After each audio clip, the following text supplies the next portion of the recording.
सण असो किंवा लग्न, खंडेलवाल ज्वेलर्सचे आभूषण बनवतात प्रत्येक क्षण खास। आता खंडेलवाल ज्वेलर्सचे भव्य शोरूम सुरू झाले आहे केदार चौक वरुड येथे।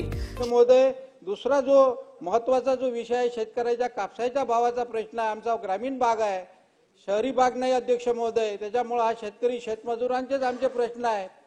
तर याच्यावर सुद्धा आपण काहीतरी उपाययोजना केली पाहिजे। 7,000 रुपये क्विंटल हा दर शेतकऱ्याला परवडणारा नाही। जवळपास 2 वर्षापासून ह्याच दराने आज कापसाची विक्री केल्या जात आहे अध्यक्ष महोदय। प्रस्तावावर बोलण्याची संधी दिली यासाठी आपले आभार अध्यक्ष महोदय। मुख्यमंत्री देवेंद्रजी फडणवीस, आमचे नेते एकनाथजी शिंदे साहेब, अजितदादा पवार आणि त्यांच्या मंत्रिमंडळातील सर्व सदस्य अतिशय चांगल्या पद्धतीने महाराष्ट्र शासनाचा कारभार सांभाळत आहे, त्यासाठी त्यांचं मनपूर्वक अभिनंदन। अध्यक्ष महोदय, माझ्या मोर्शी मतदारसंघातील वरुड तालुक्यातील शेतकऱ्यांचा जंगली प्राण्यापासून अतिशय मोठ्या प्रमाणामध्ये अध्यक्ष महोदय त्रास होत आहे। पीक संपूर्ण नष्ट केल्या जात आहे। एक जिल्हा परिषद सर्कल तर असा आहे अध्यक्ष महोदय की त्या ठिकाणी 50% शेती आज पडीत राहत आहे। या अगोदर सुद्धा सभागृहामध्ये या विषयावर चर्चा झाली, परंतु असा निष्कर्षापर्यंत आपण अजून आलेलो नाही। काय केलं पाहिजे अध्यक्ष महोदय, याच्यावर चर्चा झाली पाहिजे आणि हे जे शेतकऱ्याचं होणारं मोठं नुकसान आहे हे कसं थांबवता येईल। कारण अध्यक्ष महोदय, याच्यावर काही उपाययोजना करणं अत्यंत आवश्यक झालेलं आहे, त्याशिवाय शेतकरी जगणार नाही। कारण आमच्या विदर्भामध्ये, खास करून आमच्या तालुक्यामध्ये हा प्रश्न अतिशय गंभीर आहे अध्यक्ष महोदय। आणि माझी विनंती आहे, एखाद्या बळीराजा तार फेन्सिंग योजनेच्या माध्यमातून किंवा अन्य योजनेच्या माध्यमातून याच्यावर काहीतरी उपाययोजना आपण केली पाहिजे अध्यक्ष महोदय। दुसरा जो महत्वाचा जो विषय आहे, शेतकऱ्याच्या कापसाच्या भावाचा प्रश्न आहे। आमचा ग्रामीण भाग आहे, शहरी भाग नाही अध्यक्ष महोदय, त्याच्यामुळे हा शेतकरी शेतमजुरांचेच आमचे प्रश्न आहे। तर याच्यावर सुद्धा आपण काहीतरी उपाययोजना केली पाहिजे। 7,000 रुपये क्विंटल हा दर शेतकऱ्याला परवडणारा नाही। जवळपास 2 वर्षापासून ह्याच दराने आज कापसाची विक्री केल्या जात आहे अध्यक्ष महोदय।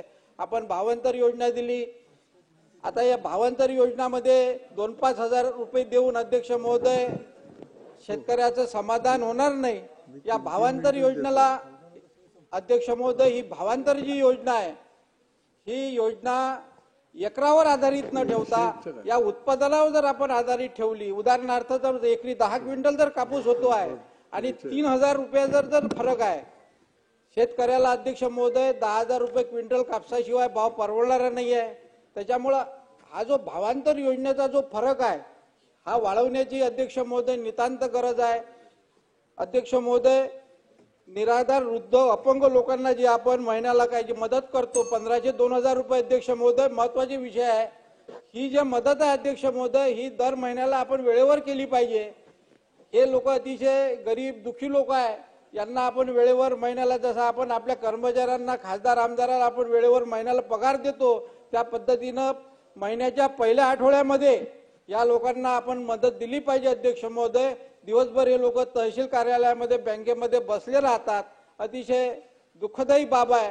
याच्यावर सुद्धा शासनाने गांभीर्याने विचार केला पाहिजे अध्यक्ष महोदय। माझ्या मतदारसंघामध्ये वरुड आणि मोर्शी तालुक्यामध्ये पांधन रस्त्याचे काम अतिशय मोठ्या प्रमाणामध्ये रेंगाळलेले आहे, अर्धवट अवस्थेमध्ये पडलेले आहेत, शासनाने थांबवलेले आहे। त्याच्यावर सुद्धा सांगोपांग थोडी चर्चा झाली पाहिजे आणि हे सुद्धा कामं आमचे 2 तालुक्यातले पांधनचे सुरू झाले पाहिजे। पांधन रस्ते शेतकऱ्याचे अतिशय जिव्हाळ्याचे अध्यक्ष महोदय आहेत आणि याचे कामं या 2 महिन्यामध्ये जर नाही झाले, यावलकरजी, हो साहेब 2 मिनिटांमध्ये संपवतो। एक आमचा एक तालुक्याचा पंढरी धरणाचा प्रश्न आहे साहेब, महत्वाचे प्रश्न आहे साहेब। पंढरी धरणाचा प्रश्न आहे, हजारो कोटी रुपये त्याच्यावर खर्च झाले आहे।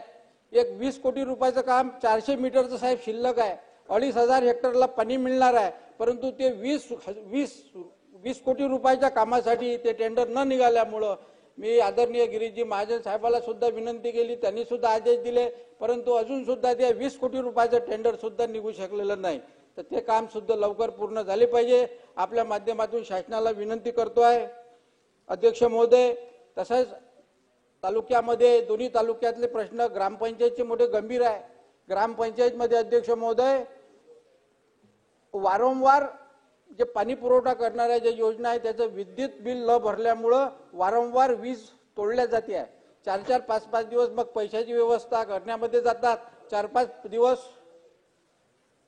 पाणी मिळत नाही ग्रामीण भागातील जनतेला. अध्यक्ष महोदय, माझी तुम्हाला विनंती आहे की या ज्या योजना आहे ग्रामीण भागातल्या, या योजना पाणी पुरवठा योजना सोलरवर जर आपण घेतल्या पाहिजे, जेणेकरून या समस्येतून ग्रामीण भाग मुक्त होईल आणि वेळोवेळी यांचं जे कनेक्शन कट केल्या जाते आणि पाणी पुरवठा खंडित होतो, हा पाणी पुरवठा सुद्धा खंडित होणार नाही. त्याच्यासोबत शासनानं लक्ष दिलं पाहिजे. आता वरुड मोर्शी तालुक्यातील प्रत्येक अपडेट सर्वात आधी तुमच्या मोबाईलवर पाहण्यासाठी आजच आमच्या अमरावती टुडे न्यूज या युट्यूब चॅनलला सबस्क्राईब करा आणि प्रत्येक न्यूज तुमच्या व्हॉट्सअपवर सर्वात आधी बघण्यासाठी आमच्या 93 73 34 73 84 या व्हॉट्सअप क्रमांकावर मेसेज करा आणि ग्रुपला जॉईन होऊन प्रत्येक अपडेट सर्वात आधी मिळवा. वरुड तालुक्यातील प्रत्येक न्यूज शॉर्ट स्वरूपात बघण्यासाठी आमच्या वरुड टुडे न्यूज या इंस्टाग्राम पेजला आजच फॉलो करा आणि रोज अपडेट रहा.